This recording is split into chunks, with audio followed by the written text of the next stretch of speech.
early stages of fall camp, but you've been able to work with Jamal for the last year or so at center. What have you seen from him and his progression there? I think he's done a great job taking, like I said, this is work. He's done a great job taking a leadership role since really with Bill. You know, last year mid-season I told him he'd always been kind of the third center. Hadn't really taken many snaps at it, but had always practiced that pregame. And he knew going into when the season was over last year when Dylan left that he was going to be the guy with Dylan and Ben leaving. So he's done a great job embracing that throughout the offseason. Last year, throughout the summer, they did a great job, leading the other guys and being that guy. And so far in camp, we've had 4 days of practice. He's done a great job. You know, there's still a lot to learn to be who that guy is for me, being a center for me. I think, but he's embraced it so far and he's taken it in stride. What have been the challenges for Rufus Warren moving to left tackle, and I guess what has he really excelled at? No, I think the one thing with Rufus is he's played, being a tight end, there's a lot of the same credentials that go into it. So I think the one thing that he's been around the program for 5 years, so he's heard the same things. He's a great program guy. So I think the one thing is he's always heard it, he's always known it, and now stepping into a role that's a full-time guy. Where a tight end, he had been in and out guy, probably 10 to 15 plays a game, a special teams guy. He's done a great job with special teams. But I think now he's taken the role of, now he's got to be a 70 play game guy. Which I still, through the spring he's learned that. He's learning now it's every play. It's not sometimes here, sometimes there. I might play here and there. It's every play, it's every detail, it's every little thing that he's got to become great at. Did you always think that he could be a guy that could make that switch, or is that something that kind of came on during his career? I think as his career went on, every year I kind of saw him gaining more weight. And I always told him he'd come with me. You know, as he went from like a 230 guy to a 240 to 250 to 260, and I told him about 3 years ago, I said, you keep beating, you're going to end up in my room. And he's like, no, I'm not. And he kept gaining weight. He got in my room. That's about it. But again, he's a big kid that, again, he finished growing when he got here. I can say underdeveloped when he was here. When he got here as a recruit and all that stuff. But as he got here, he became he grew into his body, which was naturally to be a 300-pound guy.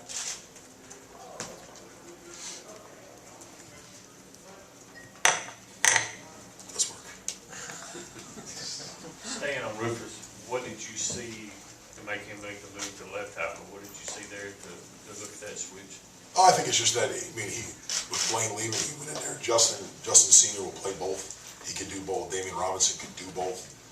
Really, all my tackles can do both, which is, I've never been someone that's the only position he's got. But he came in there, Justin had been at right. I said, Rufus going left and learn. I want to see if he can handle left, just in terms of being, like anything, he's a right-handed guy, so how does he adapt to being on the left side? And again, that's what we went all spring and did a very good job. So it was something where I didn't need to move him. But again, if something comes, they're always ready to move. Justin, see if something happens, Justin go over to the left, Damien go to right. They can all do both. So it's the same situation at guard. Justin Lowndes played left, but 2 years ago he started the Oklahoma State game at right. So they can both play. It's just a matter of a few things here and there. But to be training new guys, 3 new guys in there, you got to be ready to adapt and really find for me the best combination of who's going to be where. With the success of last year, what's been the biggest challenge this year? I'm sorry, one more time. With the success of last year and losing the players, what's been the biggest challenge this year?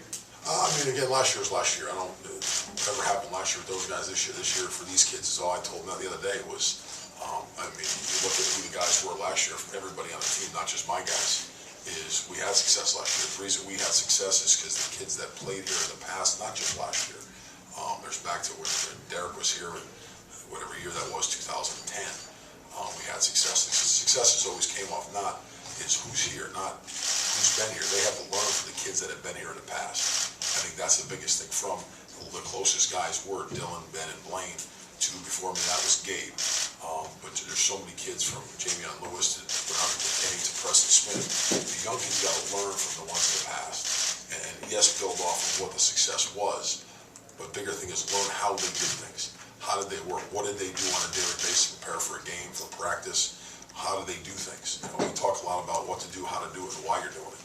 And that's the biggest thing for them is not just on the field, but it's in everything, how to prepare for a game, how off the field you handle things. But I think that do that is to build off what those kids did. I always utilize is how they practice when you turn back film from last year, when we're installing plays now, is, watch how they did it. Watch how, to me, you look at Ben, to how Ben grew doing 5 years here.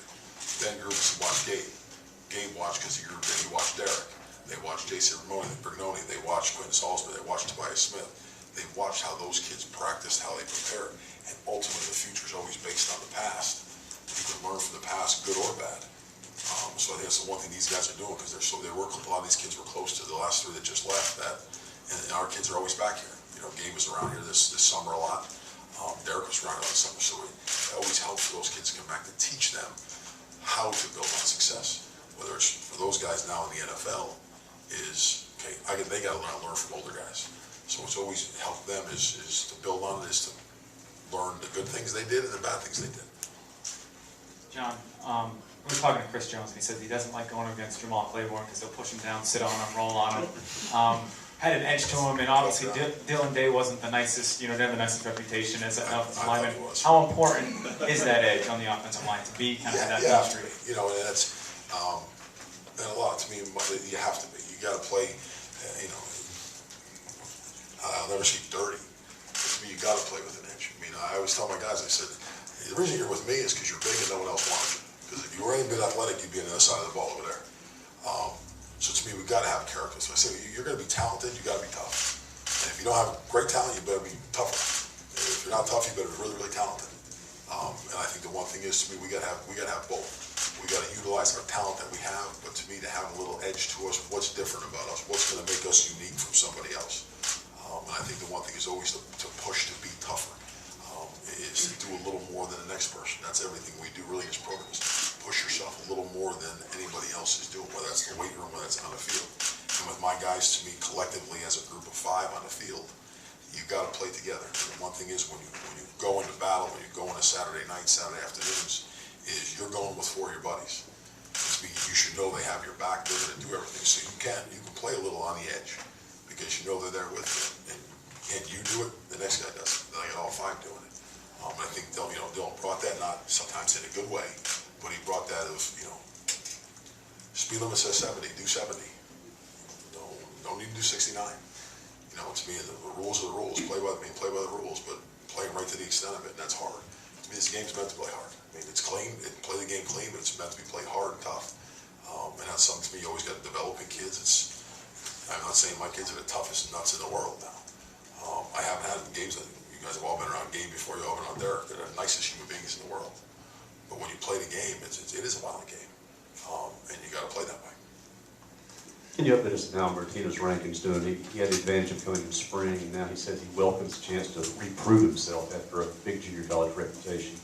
Yeah, I mean, again, you can. To me, once kids step on campus here, I don't look at whether it's junior college. The only thing that really dictates is what year they are in school. When they step on, whether it's high school, whether it's junior college, whether it's prep school, however they get here, once they're on campus here with me, they're at 0. I don't care what everyone rated them, what people thought of them, and what they didn't do of it. Is when he gets here, what he proves, he's done a great. He's an unbelievable kid and he's unbelievable work ethic.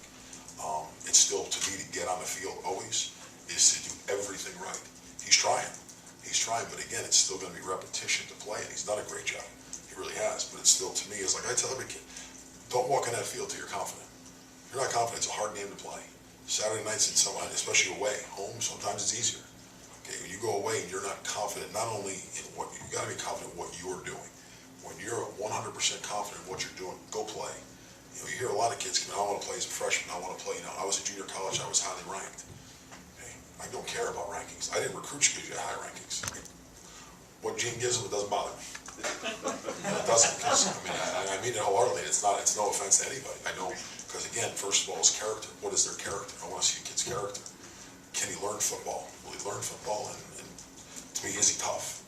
Okay, tough does not mean does he start fights outside. Toughness, does he compete all the time? When he's pushed, does he work? And all those characteristics he had, that's why we went down and offered him. That was the whole reason why. And to me, I didn't bother where he was or how high he was, but to me, as he came in here, is how fast is he going to learn it? How tough is he going to be when it's hard? And we'll find out here in the next couple of days when it starts getting a little hot out there. We go over to the farm, we do what we do. The toughness is going to show up a little bit then. Some of it showed up in the weight room already. But to me, he has all those characteristics. Now, once he's ready to play fundamentally, mentally, then he'll be on the field. If he plays the first game, if he plays the 6th game, That's got nothing to do with who he is, it's how fast he learned, which he's learned it, but to me, is when he's confident in himself, and I'm confident in him, and the four guys around him are confident in him, he'll go on the field. You talk about not caring about the rankings. On the opposite end of that, two of the most underrated guys in last class was Deion Calhoun and Elton Jenkins, and you evaluated those guys. They seemed to make an impact last year as true freshmen. Now they're going to get on the field this year. What kind of push are they making at their respective positions? I know Elton had a really good spring. They both have. They both had. They both, to me, again, we've had what 1 day really pads, but they both had, to me, successful spring practices as freshmen to put themselves in to compete. I mean, they're twos competing to be ones. I say it every day to them. Go beat that guy in front of you out. I told Deion, go beat Justin Malone out. Elton, go beat Rufus and go beat Justin Senior out. Only that's going to do for us is make the ones better. And to me, again, as you saw last year, I have no problem playing twos. I mean, if you're, go back to Martinez, if you're ready to play, you're confident with your ability, you're confident what you're doing, and the four guys are confident around you of you going in a game, I have zero problem playing you. If you don't meet those characteristics, it's hard to put you on the field if you get someone hurt. And to me, I don't ever want to put a kid that's not confident going out there, because then you got to build him back up because he failed. He failed and he doesn't have confidence anymore, and it's going to go the other way. So when he's confident, he's good, go play. I got no problem. I mean, if I can play 20 of them, I play 20 of them. It's hard to get 20 ready to play in a game, so I'll get, to me, anywhere from 8 to 10 ready that are, again, 100% confident in what's going on, that the offense, defense, special teams trust each of my kids that I'm responsible for in the field. And by that's the whole team. That's, you see the progression, and Coach Mullins probably said it to you before. The progression of a lot of kids is skill guys more than my guys is special teams. You can play offense, defense, you can play special teams. Bear, Durrani had a great practice yesterday on the scout punt block team, blocking a punt. He was a scout on the scout team, which just proves to me, you watch Bear and the whole team is in there watching. You watch Bear, who's a receiver, who's a starting receiver here. He's on the scout punt block team, blocking punts, giving great looks. So young kids look and say, crap, he's kind of the star. And he's working his tail off on the scout punt team, punt block team. Bernard McKinney used to do it last year on the scout kickoff team, running down to get a kickoff return. So that's kind of when you look at the program, you look at all our kids, not just my position, is go back even to the first question, was watch those older guys play so young guys see they're still working. Well, he's working and he's kind of a star. I better start working a lot harder, because eventually that's going to be their role. Get on scout, special teams, get on a special team, and then get myself on offense, defense. It is a progression to all of it working. Talk about that same line of thought with Devin Dexter, who has worked his way up, got a start last year, and was a solid number 2 for you last year.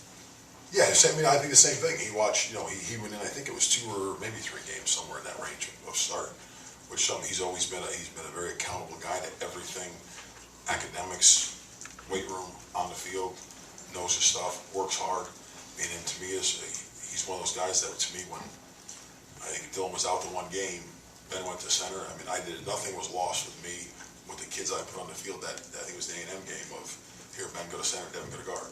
It's not something that, people look at as, oh, we're losing a guy. No, because he's one of those 6, 7, 8, 9 guys that everyone's 100% confident. So when he walked in there, Ben moved to center. I mean, Justin Moe was at guard. He looked and said, okay, it's good, it's Ben. Ben looked and said, it's Devin. Justin looked and said, it's Devin, we're good. And that's what I think, to me, kids got to learn that responsibility and accountability to go in that game, that those kids around them better trust they're going there. And that's part of their responsibility to tell those kids, hey, I mean, you got to learn your stuff. You got to get on your stuff if you're going to walk in that field. I'm going to battle with 5 of us. We're going to battle 11, whatever it is, 22 on offensive, defense, and then all the special team guys. We go on a road, I think we can take 70. We're taking 70 guys that got to be ready to play. What else?